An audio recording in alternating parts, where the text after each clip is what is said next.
ناظرین اکرام السلام علیکم۔ ہم اپنی آج کی ویڈیو میں ایک ذہین وزیر اور معصوم شہزادی کا قصہ بیان کریں گے جو یقیناً آپ کے لیے دلچسپی کا باعث ہوگا۔ صدیوں پہلے کی بات ہے، ملک ایران میں ایک بادشاہ رہا کرتا تھا۔ اس کی صرف ایک ہی بیٹی تھی، بہت ضدی تھی لیکن بہت خوبصورت اور معصوم تھی۔ ایک روز شہزادی صبح کے وقت ٹہلتے ہوئے باغ میں چلی گئی۔ اس نے پھولوں پر شبنم کے قطرے چمکتے ہوئے دیکھے۔ شبنم کے یہ قطرے ان ہیروں سے زیادہ چمکدار اور خوبصورت تھے جو شہزادی کے تاج میں لگے تھے۔ شہزادی سیدھی محل میں واپس آئی اور بادشاہ سلامت سے کہنے لگی، بادشاہ سلامت، مجھے شبنم کا ایک تاج بنوا دیا جائے۔ جب تک مجھے تاج نہیں ملے گا میں نہ تو کھانا کھاؤں گی نہ کچھ پیوں گی۔ یہ کہہ کر شہزادی اپنے کمرہ میں چلی گئی اور دروازہ بند کر لیا، چادر اوڑی اور پلنگ پر لیٹ گئی۔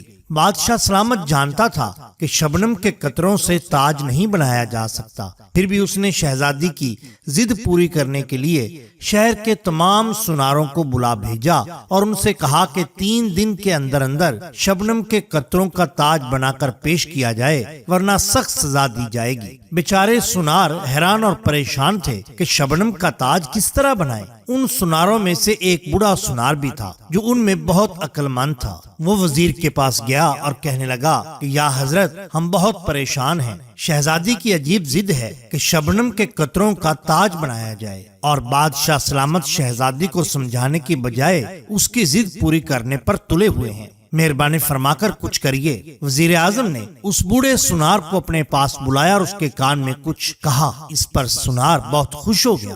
دوسرے دن صبح کو محل کے دروازے پر وہ سنار گیا اور سپاہیوں سے کہنے لگا کہ وہ شہزادی کا تاج بنانے آیا ہے۔ سپاہی اسے شہزادی کے پاس لے گئے۔ بوڑھے سنار نے شہزادی کو جھک کر سلام کیا اور بولا، میں آپ کے لیے تاج بنانے آیا ہوں، لیکن میری ایک چھوٹی سی درخواست ہے، کہو کیا کہنا چاہتے ہو؟ شہزادی نے کہا۔ سنار بولا، آپ باغ میں چل کر مجھے شبنم کے قطرے دے دیجئے جن کا آپ تاج بنوانا چاہتی ہیں۔ جو قطرے آپ کو پسند آئیں گے وہی میں حاصل کروں گا اور ان کا ہی تاج بنا دوں گا۔ شہزادی بہت خوش ہوئی، کہنے لگی چلو میرے ساتھ۔ چنانچہ شہزادی سنار کے ساتھ باغ میں چلی گئی۔ پھولوں اور پتوں پر شبنم کے قطرے جگمگا رہے تھے، لیکن شہزادی نے جس قطرے کو بھی چھوا وہ اس کی انگلیوں میں پانی کی طرح بہہ گیا۔ تب شہزادی کو بھی یقین ہو گیا کہ شبنم کے قطروں کا تاج نہیں بن سکتا۔ شہزادی نے کھسیانی ہو کر بوڑھے سنار سے معافی مانگی اور عہد کیا کہ وہ اب کبھی بھی ایسی الٹی پلٹی ضد نہیں کرے گی۔ بادشاہ سلامت بھی بہت خوش ہوا، اور کیوں نہ ہوتا، وہ بہت رحم دل، عادل اور انصاف کرنے والا بادشاہ تھا۔ بادشاہ کا وہ وزیر بادشاہ کو بہت پسند تھا۔ اس وزیر کا نام عدیل تھا، وہ بھی بادشاہ کی طرح رحم دل تھا۔ بادشاہ کی چونکہ کوئی اولاد مرد نہ تھی، لہذا وہ اپنی سلطنت عدیل کے حوالے کرنا چاہتا تھا، مگر درباری عدیل سے حسد کرتے تھے۔ انہوں نے رعایا کو بھی عدیل سے بدظن کر دیا۔ بادشاہ یہ حالات دیکھ کر بے حد پریشان تھا۔ وزیر سے بادشاہ کی یہ حالت نہ دیکھی گئی، لہذا اس نے ایک دن بادشاہ سلامت سے کہا کہ بادشاہ سلامت، آپ ملک بھر کے نوجوانوں کو اکٹھا کریے، جو قابل اور ذہین ہو اسے ہی بادشاہت سونپ دی جائے۔ بادشاہ کو وزیر کی یہ بات پسند آئی اور اس نے ملک بھر میں مقابلے کی تاریخ کا اعلان کر دیا۔ جس دن مقابلہ تھا اس دن صبح ہی صبح گہما گہمی شروع ہو گئی۔ بادشاہ سلامت تخت پر بیٹھے تھے، 7 ملکہ بیٹھی تھی اور آس پاس درباری کھڑے تھے۔ دربار میں سینکڑوں نوجوان تھے۔ ایک بوڑھا سا آدمی بھی تھا جسے نوجوانوں کا امتحان لینا تھا۔ آخر بوڑھا بولا،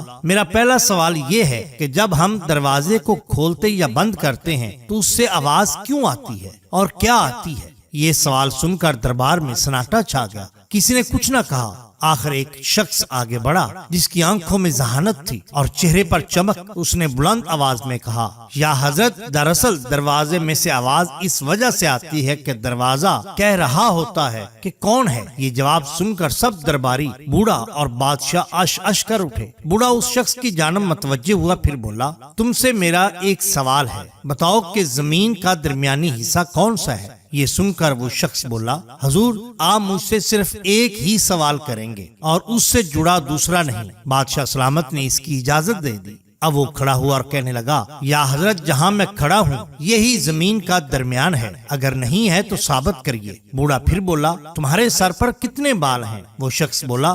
3,20,04,340۔ بوڑھا بولا تمہیں کیسے پتا ہے؟ کہنے لگا حضور یہ دوسرا سوال ہے، آپ کو ایک سوال کرنے کو کہا تھا۔ یہ سن کر بوڑھا لاجواب ہو گیا اور بادشاہ سے بولا بادشاہ سلامت، یہ شخص ہی بادشاہت کے لائق ہے، اس جیسا ذہین آپ کو ایران میں نہیں ملے گا۔ بادشاہ بھی اس شخص سے بے حد خوش تھا۔ وہ اس شخص کو مخاطب کر کے بولا نوجوان تمہارا نام کیا ہے؟ وہ شخص بولا بادشاہ سلامت میرا نام عدیل ہے۔ یہ کہہ کر اس شخص نے اپنی نکلی مونچھیں اور اپنے چہرے سے نقاب کو ہٹا دیا۔ یہ دیکھ کر تمام درباریوں کو سانپ سونگ گیا، کیونکہ وہ کوئی اور نہیں وہی وزیر تھا۔ رعایا پھر سے وزیر سے محبت کرنے لگی اور بادشاہ کی وفات کے بعد اسے ہی بادشاہ بنا دیا گیا۔ ناظرین اکرام، اگر آپ کو ہماری یہ ویڈیو پسند آئی ہو تو لائک کیجئے، سبسکرائب کیجئے ہمارے چینل کو، تاکہ ہم آپ کے لیے اور بھی بہترین ویڈیوز لا سکیں۔ آپ کا بہت شکریہ۔ اللہ حافظ۔